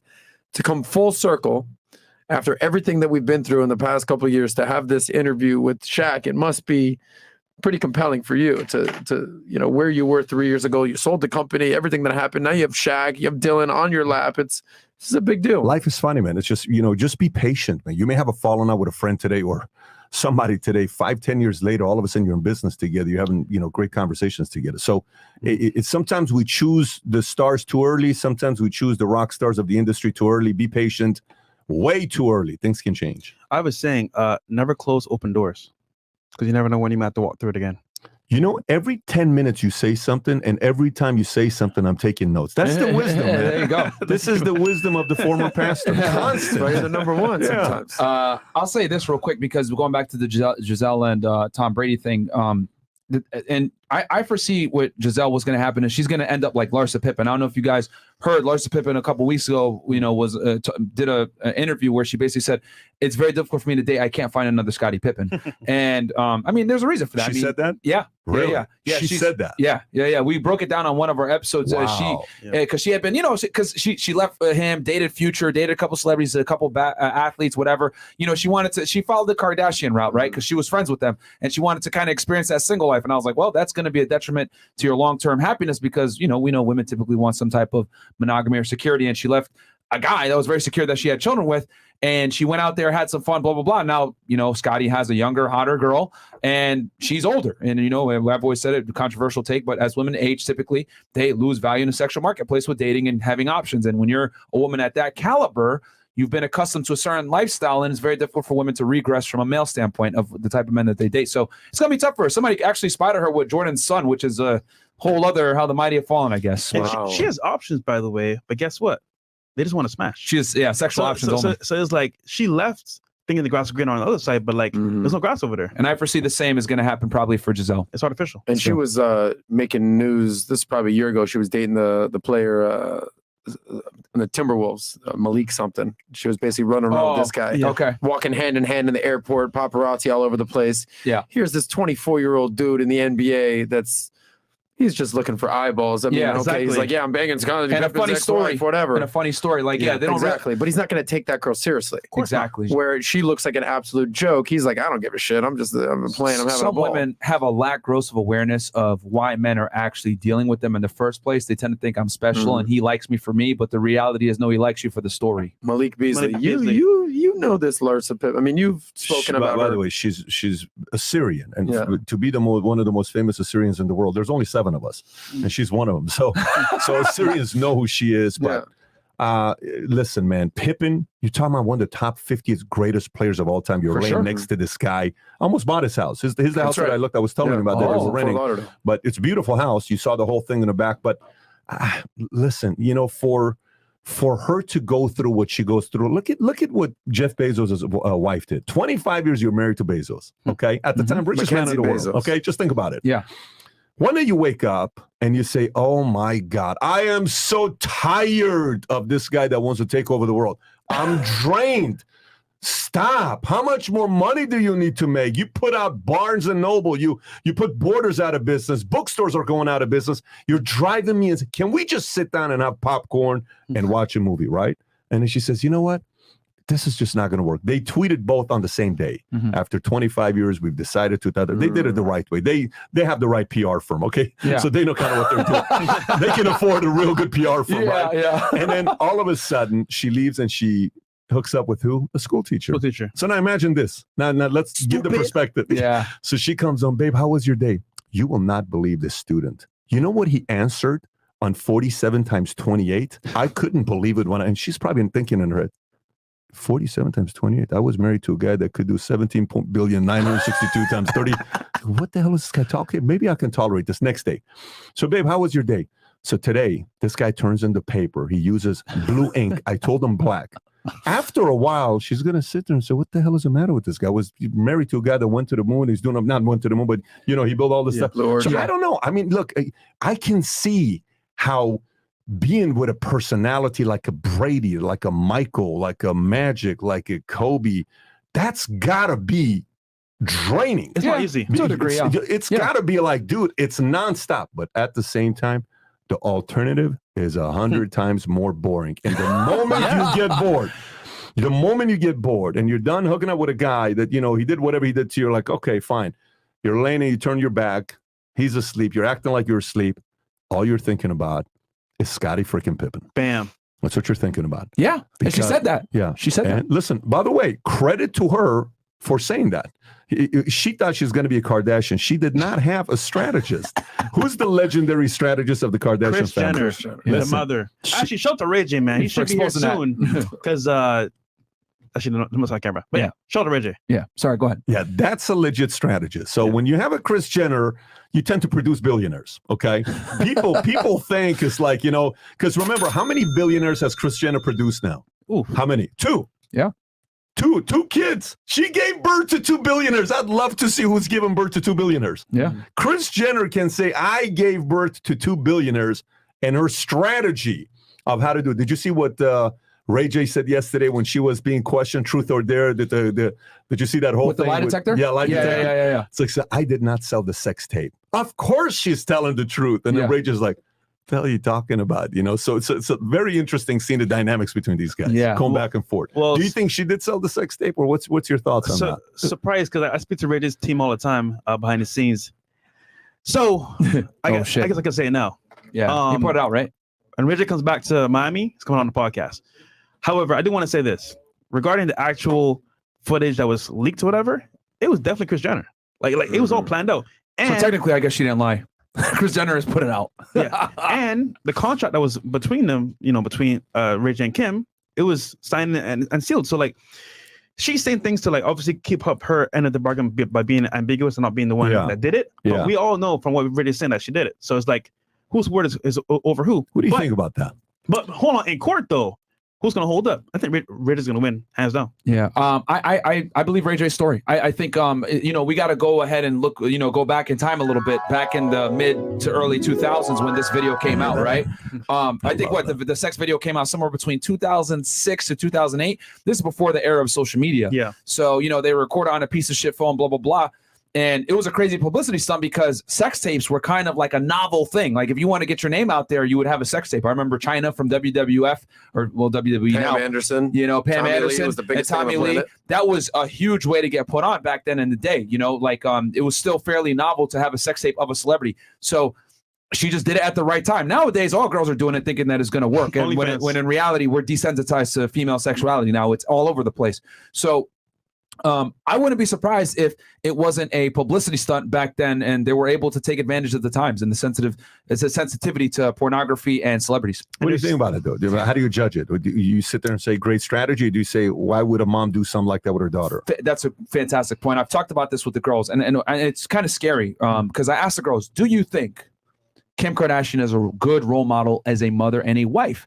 And a lot of the girls say yes. And to me, I'm like, holy shit. Because on one side, she's a fantastic entrepreneur. I cannot take anything away from her when it comes to making money, building publicity, getting clout, keeping herself relevant in the news for the better part of a decade plus, right? However, it's always a trade-off. Women tend to think that they can have it all, and you can't. Just like I've always said, you can't have the utmost, security while simultaneously having the utmost freedom or liberty. right? Same thing with females. You can't have the utmost entrepreneurship, being a boss, etc., and selling your soul for fame and money while simultaneously being able to preserve your chastity and your image. It doesn't work that way because we know for most women, right, unless you're like a Candace Owens or whatever, typically to get that level of notoriety and fame, you have to exploit your sexuality. And when you exploit your sexuality, unfortunately, you lose a piece of yourself, and people aren't going to respect you or take you seriously. So from an entrepreneur standpoint, fantastic. From a mother / wife standpoint, terrible. Several failed relationships. She's cried out. She's been on air multiple times crying because she can't keep a man. And, people in general don't respect her, and she has a very negative reputation when it comes to that side. So I think deep down, she wanted her family to be successful. Now, how she went about it may not have been the best way. Yeah. But at the same time, she made it happen. So I'll give her that credit. But like you said earlier, being a mother and an example to follow. Fantastic entrepreneur. Something about Kim. You know whose blueprint she's following? Do you know? So there's a blueprint that she's following. I've talked about this before. So again, my best friend married her. I was in the wedding. Like the last conversation. I know firsthand. The first the last conversation I had with Kim was I said, "Hey, well, like, best of luck." Well, we had this conversation with Tate. Like, whose blueprint do you think Jake Paul's Logan Paul's following? Like, who do you want to emulate? You want to be The Rock? Who do you want to be? Yep. So believe me, Kim's emulating someone. And I said, "Hey, like, best of luck." This is 10 years ago. She goes, "Oh, don't worry, I'll be okay." She's like, "I'll probably get married about 8-9 times. I'm the next Elizabeth Taylor, honey." Oh, God. So you got to understand you got to understand who she is. This is in her mind. So for Kim, you just got, how many times did Elizabeth Taylor get married? 8 times, 9 times? I mean, so like sex model, so just look at what Elizabeth Taylor did with her life and her everything that she's done. That's the role model. That's a crazy basically point. the blueprint. Insider shit right there. I didn't know that. That's crazy. That tells you a lot for a woman to say that on her wedding day. Sheesh. No. On the day that they got divorced. Oh, on the day. Oh, okay. On the day that it came out. Which was pretty much on the wedding day. It's only a month later. Mic drop. But yeah, so there is a template of who she wants to be. What's your thoughts on it? On what? On the mom or on Kim Kardashian? Elizabeth Taylor? Yeah, Kim Kardashian in general. I get my take, but take the video out. Take the video out. Would they be who they are today if you take the video out? I don't know. Would they be at the level that they are today? I have no idea. Would they still be relevant? I think absolutely. I think they would still figure out a way okay. So what was Steve Wozniak's skill set? Product development. He produced a computer. What was Jobs' gift? Sales. Marketing. Yeah. The guy was a marketing genius. These Kardashians are market. Absolutely. Do you know you can be a great salesperson and make $100,000 a year. You can be a great salesperson and make $1 million a year. You can even be a great salesperson and make $5 million a year, depending on the product you're selling. But if you're a great marketer, the great marketers don't make $1 million or $5 million a year. Great marketers make hundreds of millions of dollars, if not billions. Marketing pays money in ways sales will never pay. These guys are master storytellers. They get you and I to be talking about it right now. Yeah. And every one of them has 100 million followers. Yep. And the mom is dating, I don't know, whoever she wants to date, she can date because she's dating these guys younger than her. Corey Gamble. So she's everybody wants to say, and the CMO of the year goes to the CMO of Apple Computers. And Chief Marketing Officer of the year goes to the CMO from Intel. No, the Chief Marketing Officer of the year goes to the Kardashian mom, Kris. That's the CMO of the year. She's the best CMO in the marketplace right now. No question. Yeah, she pretty much was involved and was involved heavily in Kim Kardashian's sex tapes with Ray J, which was a bombshell to me. I didn't realize because she made it like, oh, I wasn't involved and he leaked that stuff and I want it gone and we're gonna sue him for defamation for making me look terrible. All along, it was a ploy. The best person is the person behind the scenes pulling the strings. Yep, exactly. So, so I'll hit these chats real quick and then we're going to wrap this thing up. Yeah. Some of us are adults here with children and it's definitely not, it's not us. First time super chatting, that segment about embracing being number 2 was profound. Keep up the value, Gems. Thank you so much. What do you think of Project Veritas as reporters and would you have them on your show? Oh, we had them on. We had them on already, and I think they're super necessary. James O'Keefe. Check them out, guys. Young Il Thomas, Pat, let the fellas know they have no information about the Zodiac, and it's not just a way for women to evade accountability. I saw your pod with the astrologist. Yeah, I mean, listen, I just realized it's February 1st, which is the same as my son. And you're what? You're October 2nd? October 2nd, you're 30 years old. So, I mean, the studies have shown, this is proven, the number one greatest sign, zodiac sign. This is hard, like major studies, invest billions of dollars. The best sign in the world is Libras. I just know. You have to know this. Like, and no one knows who these researchers are or these scientists are. I just made it up. But I'm just telling you. You don't have to happen to be an October Libra baby. I'm an October 18 baby. I thought the research showed that February Aquarius babies were kind of where it's at. Get along with February babies, higher April babies. July babies are very organized. October babies are great decision makers. Who do we got to stay away from? Oh, I'm not going to tell you right now. Our show. I'm sure the girls love that in the background. Yeah, they're like, oh my God. They'll say, I really want to know. I'm not a Trump guy, but I am a Myron guy. LO, speaking as a former street dude, when the feds come see you, you got a problem. They found what they were looking for. Myron, tell Trump to stop talking and texting, and and SMH will add him and Pat be at the 1 million party. Hopefully they will. Yeah, you guys are invited, man. You guys are invited. You guys are super close. Yeah, absolutely. We're right down the street. We'll see. Eric goes, love PBD and Sauce. Thoughts on CPI tomorrow. Oil being depressed with strategic reserve release, but food/housing still high. Feds also behind on efforts to collect excess cash. My bet is CPI and other indicators being held up until midterms. Thoughts? This guy's coming here for the consumer price index. That's what he wants to know. No, but it's what we just talked about like 40 minutes ago. It's the fact that the market can manipulate as much as they can up until midterms. And then if you really want to know how the market is doing, you'll find that third week of November. Bam. That's a good point. Hey, Patrick, I disagree. If Trump gets indicted, ain't no more voting. It's clapping season. God bless America. Okay, my friend. Neil Stewart, PBD accidentally told women how to get a high-value man. His wife helped with keeping his schedule, and sex is scheduled. 3 or 4 have no patience, though, to support a high-value man. Neil Stewart? And that's from Neil Stewart. I don't know what told women. But accidentally told his wife helped with keeping his schedule. I'm kind of lost there. Yeah, I'm a little lost, too, my friend. But anyway, where can the people find y'all, man? Yeah. Valuetainment. Just look for Valuetainment or PBD Podcast. Like, what's going on, keep in mind that, again, the interview with Tate goes live tomorrow, 1 p.m. Eastern Standard Time on PBD Podcast. You'll be able to find it on valuetainment.com. And if you want to have a conversation with Tate, go download the app Minnect.com. You can ask him a direct question in text or video or FaceTime with him on Minnect, Minnect. The app is available on the App Store. Nice. Bam. Yeah, check. Definitely, guys, go subscribe to their YouTube channels. They got a couple. They got Valuetainment Money, Valuetainment, and they got PBD Podcast. We were on the PBD Podcast. Actually, it was a fantastic interview when we did that. You guys were amazing. It was one of the better podcasts we did. Yeah, the audience loved you guys. That's when you learned about the pastor, Walt, and all the that came out for y'all, man. We got going on. Special. And y'all will see us back on Valuetainment as well, man. We'll probably do something with Adam and then do something again on PBD Podcast. So, they're right up the street, guys, in Fort Lauderdale. So it would be a travesty to not work together. Here's what we could do. When you guys cross 1 million, one of the buildings that we bought that we're building, we're turning into a comedy club, and we put a whole, liquor license. We're gonna have a couple hundred seats. We can do an episode and house it with a couple hundred people. You bring some of your audience. We'll do a live show. We can do that night. It'll be a 1 million sub celebration. And ridiculous building. Oh, the building!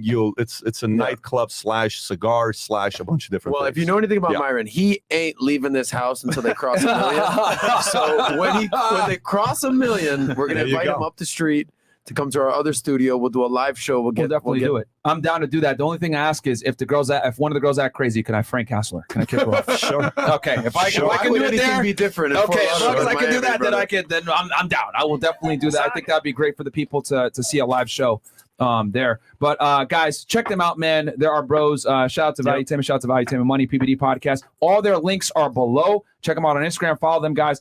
And we'll be back in about 30-40 minutes with some other ladies. Can I say one thing about what you guys are doing? I think what you guys are doing is so necessary. And what men need to learn these days, where are they learning this kind of stuff? They're not learning it in school. I don't know if their dads are teaching them this. So it comes down to basically the internet is where you can find things. And some people, they might say some things that get them canceled these days because they're so emphatic what they're talking about. So you guys are kind of, walking that tight line, that tightrope. But I know that everything you're talking about is just men needing to understand the marketplace and the sexual marketplace. You guys are necessary voices, and you're encouraging men to get better, faster, stronger, cooler, wealthier, sexier, tougher, more rough. Like, this is what men need to hear. So respect for you guys for I appreciate it, man. And we're happy to have you guys, man. It's crazy. Well, from watching you guys a couple years ago, watching a drug house on surveillance to actually sitting at a table and having a conversation. Yeah. It's fucking crazy, dude. Amazing. So crazy stuff, like-minded man. minds think alike over here. For sure. A lot of wisdom in this room. But anyway, guys, we'll be back here in a little bit, man. Go check them out there, Valuetainment. Shout out to them. Peace. Great podcast. Peace.